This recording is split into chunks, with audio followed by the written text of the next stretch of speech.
Okay, next thing we want to do is to connect all the wires. You'll note that there's a, point to it, a marker on each wire, and there's a corresponding marker at the plug where it goes in. Also note that the plug is only going to fit in one way. There's a little notch on one side of the plug, and there's a matching notch on the receptacle. So match those up, plug it in, and then there's a threaded connector, a couple of spins. It'll pull the plug in the rest of the way, and away you go. We want to make sure that the wires from the end of the cable track to here are sort of neat and orderly. You don't want them crisscrossed and all of that.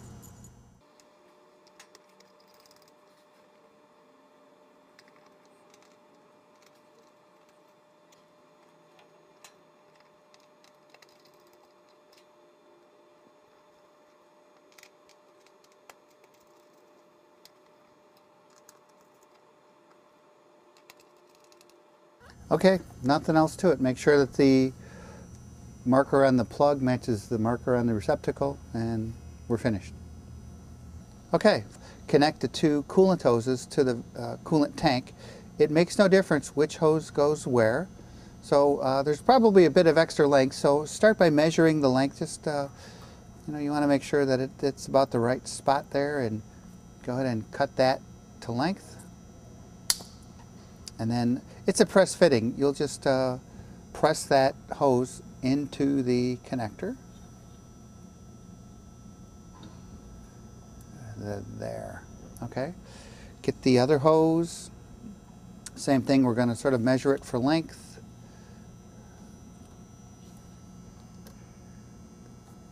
About there.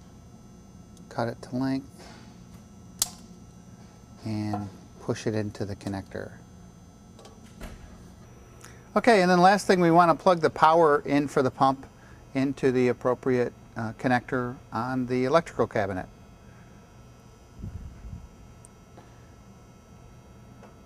In it goes. Okay, and then the last little step is to put the cap back on the end of the cable track. Two little screws will come out of that.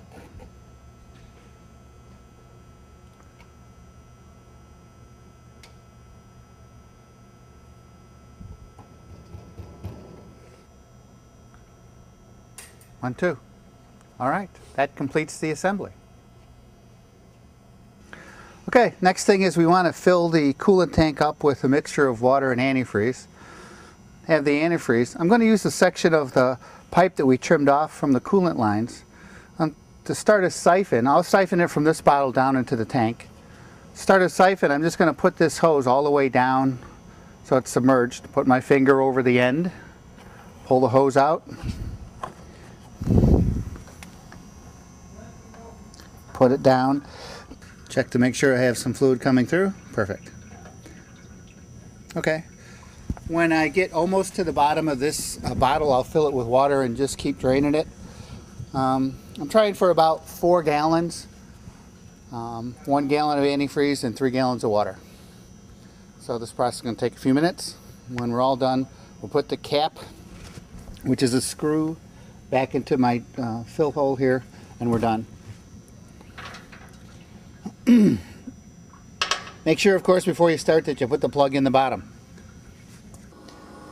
Okay, one thing we want to do is check to make sure that my pump is running for my coolant, and then check to make sure we actually have coolant flowing through the line. Press down that little ring, and that hose will come right out. You'll see that there's coolant going through there. Connect it back up. That's okay.